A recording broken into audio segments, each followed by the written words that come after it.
Bismillahirrahmanirrahim. Assalamualaikum warahmatullahi wabarakatuh. Perkenalkan, nama saya Ahmad Yusir Abdillah, dengan mata kuliah pengantar ilmu hukum yang terhormat untuk dosen pengampu Bu Cekli Pratiwi SH LLM. Dengan materi yang saya ambil adalah teori hukum untuk masyarakat Sabjito Raharjo. Menurut Sabjito Raharjo, hukum adalah seperangkat aturan yang mengikat dan memaksa masyarakat. Proses pelaksanaan harus dipaksakan dengan jalan menjatuhkan sanksi agar tujuan daripada hukum dapat tercapai. Tujuan hukum memberikan kemanfaatan yang bersifat universal, yaitu bagaimana menciptakan perdamaian dan ketentraman dalam lingkungan masyarakat yang dapat dirasakan secara konkret oleh seluruh lapisan masyarakat. Tidak sederhana dikatakan bahwa hukum menciptakan keamanan dan ketertiban, namun dewasa ini terkadang hukum juga bisa menimbulkan masalah dalam masyarakat.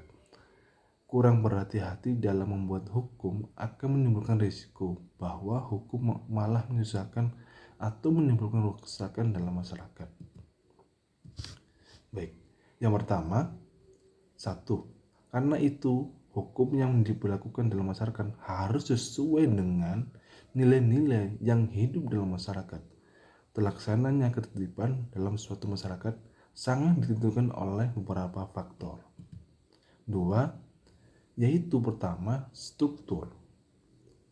Kedua, substansi. The substance is composite of substantial rules and rules about how institution should behave. Dan yang ketiga adalah budaya hukum. Dari semua faktor itu, orientasinya adalah bagaimana hukum diterapkan dalam masyarakat serta kesadaran masyarakat akan suatu aturan perlu ditingkatkan. Ketaatan serta kesadaran masyarakat terhadap hukum banyak ditentukan dengan berfungsinya suatu hukum, sehingga fungsi hukum tidak hanya dilihat secara spesifikasinya saja, tetapi dapat dilihat secara lebih luas atau secara universal. Hukum sebagai suatu aturan yang mengatur kehidupan masyarakat, dan apabila dilanggar mendapatkan sanksi.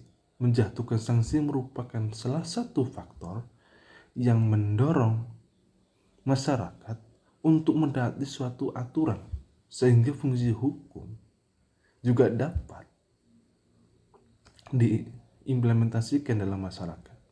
Dalam masyarakat ada suatu keinginan yang ingin dicapai, kemudian hukum dijadikan sebagai alat untuk merubah tingkah laku masyarakat agar terbawa ke arah tujuan yang dikehendaki.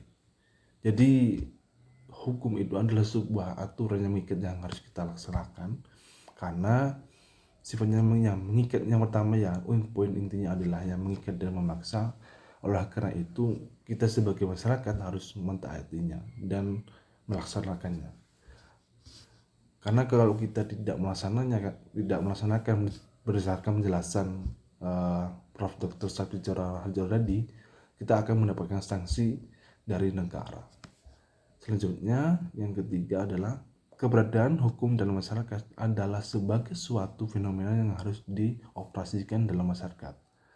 Mengkaji tentang fungsi hukum memang sangat urgent dilakukan, mengingat dalam kehidupan sosial masyarakat senantiasa terjadi perbedaan kepentingan antara setiap individu, kelompok, maupun kepentingan suatu etnis. Nah, itu yang perlu kita pahami, karena hukum beberapa waktu ini udah keluar ya, apa yang dikatakan yaitu law civil society atau hukum untuk kebersamaan. Perbedaan kepentingan itu diantaranya ada yang selaras dengan kepentingan warga masyarakat lainnya. Nah, ini ya. Tetapi ada pula kepentingan yang kemungkinan tidak selaras dan dapat menimbulkan konflik. Ini kan kalau kita memakai kajian konflik ini, kajian antropologi hukum. Contohnya ada perselisihan antara individu, kelompok maupun antar suku. Itu memakai pandangan tentang antropologi hukum. Perbedaan kepentingan ini merupakan konflik yang harus diselesaikan melalui aturan atau hukum yang baik. Pada umumnya, banyak yang beranggapan bahwa hukum baru berfungsi apabila ada konflik. Persepsi ini keliru. Sebuah hukum berfungsi bukan hanya setelah terjadi konflik, melainkan juga sebelum terjadi konflik. Jadi hukum itu ada 3: kepastian, kemanfaatan, dan keadilan. Nah, ini yang harus kita pahami. 3 poin ini menurut kacamata hukum secara umum. Sabtijora Harjo menegaskan, pada umumnya banyak yang beranggapan bahwa hukum baru fungsi apabila ada konflik. Nah, hukum itu bukan hanya setelah terjadi konflik, melainkan juga sebelum konflik. Nah, keberadaan hukum dalam masyarakat bukan hanya menimbulkan konflik apabila hukum itu tidak dilaksanakan secara maksimal dan proses pembentukannya tidak bertentangan dengan nilai-nilai yang hidup dalam masyarakat. Jadi hukum itu harus disesuaikan norma atau adat istiadat dalam masyarakat. Karena kita baru memakai negara hukum, kalau kita lihat secara historis itu kita sekitaran abad 20. Kita harus makanya dari itu kalau kita lihat secara historis bahwasanya hukum kita itu hukum yang memakai hukum agama, hukum adat. Nah, beda dengan negara Eropa yang begitu panjang, mereka berabad-abad. Dari abad ke-5 sampai abad berapa gitu ya, saya lupa. Itu udah terbiasa, makanya disebut negara. Mereka memakai negara hukum. Nah, sedangkan di negara kita dengan waktu yang sangat singkat, abad 20 itu, masyarakat secara kultural dan sosiologi bahwasanya masyarakat Indonesia belum siap memakai negara hukum. Itu yang saya analisa.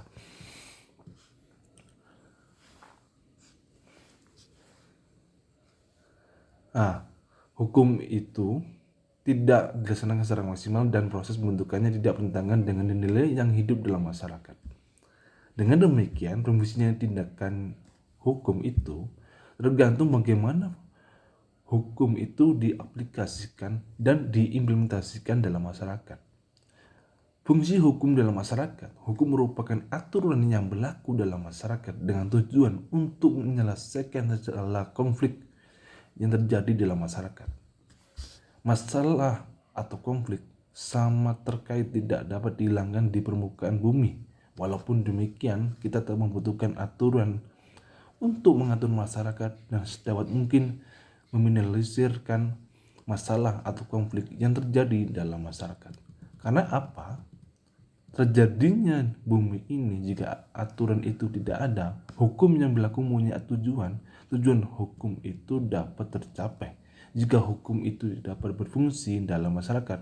Adapun fungsi dari hukum menurut Ali, yang pertama, hukum sebagai a tool of social control. Fungsi hukum sebagai social control bertujuan untuk memberikan suatu batasan tingkah laku masyarakat. Jadi fungsi hukum itu sebenarnya sebagai alat kontrol atau alat pembatas. Manusia tanpa hukum kalau memiliki akal sehat itu sebenarnya sudah bisa, tapi berhubungan manusia itu mempunyai nafsu yang berlebihan atau keluar dari akal sehat, makanya perlunya adanya hukum ini. Hukum itu secara tidak langsung ya, atau secara gampangnya adalah sebuah pagar pembatas agar manusia ini berhati-hati atau tidak melewati apa yang sudah ditentukan oleh negara dan masyarakat.